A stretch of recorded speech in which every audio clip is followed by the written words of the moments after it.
Hi வாங்கங்க. இன்றைக்கி எதை பற்றி பேச போகிறேன்னு சொன்னால் என்னோடய ஓன் ப்ராடக்ட் பற்றி தாங்க. என்னென்னா நான் கொஞ்ச நாளைக்கு முன்னாடி பார்லர் வச்சுருந்தேன். ஒரு 10 இயர்ஸாக கிட்ட நான் பார்லர் வச்சுருந்தேன். இப்போ என்னென்னா பார்லர் க்ளோஸ் பண்ணிட்டேன். இப்போ வீட்டில் தான் இருக்கேன். நான் பார்லர் வச்சுருக்கும்போது ஆயில் மசாஜுக்காண்டி ஆயில் நானாகவே ப்ரிப்பேர் பண்ணிக்கிட்டு இருந்தேங்க. ஆயில் மசாஜ் பண்ணிட்டு போகிறவங்கெல்லாம் ரொம்ப நல்லா இருக்குன்னு சொல்லியிருக்காங்க. அவங்களே அவங்க குழந்தைங்களுக்கு, அவங்கள சுற்றி உள்ளவங்களுக்குலாம் ஆயில் என்கிட்ட வாங்கிட்டு போவாங்க. அப்போ வந்து ஆயில் ரொம்ப நல்லாயிருக்கு மேம். ஹேர் வளருது, உங்களோட ஆயிலுக்கு வந்து ஹேர் க்ரோத் ஆகுது. அப்புறம் வந்து ஹேர் ஃபால் ஆகுறது நின்றுச்சு அப்படின்லாம் சொல்லுவாங்க. என்னை சுற்றி உள்ளவங்களுக்கே அப்போ சேல் பண்ணிக்கிட்டு இருந்தேன். அப்போ வந்து சேல் போடணும், இன்ஸ்டாகிராமில் போடணுன்ற ஐடியா எனக்கு இல்லை. எனக்கு அந்த டைமில் வந்து எனக்கு டைமும் இல்லை.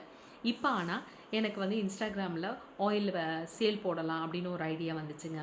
அதனால எனக்கு சப்போர்ட் பண்ணுங்கள். நீங்கள் என்னோடய ஆயிலை வாங்கி பாருங்கள். என்னோடய ஆயில் வந்து ஒரு வாட்டி வாங்கிட்டு நீங்கள் தேய்ச்சி பார்த்துட்டிங்கன்னா அதுக்கப்புறம் அடிக்ட் ஆகிடுவீங்க என்னோடய ஆயிலுக்கு. ஆயில் அவ்வளோ நல்லாயிருக்கும். பெஸ்ட்டான ரிசல்ட்டு தரும். வாங்கி பாருங்கள். ஒரு வாட்டி யூஸ் பண்ணி பாருங்கள். பிடிச்சிருந்தா ரெகுலராக வாங்கிக்கங்க. சப்போர்ட் பண்ணுங்கள் ஃப்ரெண்ட்ஸ். தேங்க்யூ.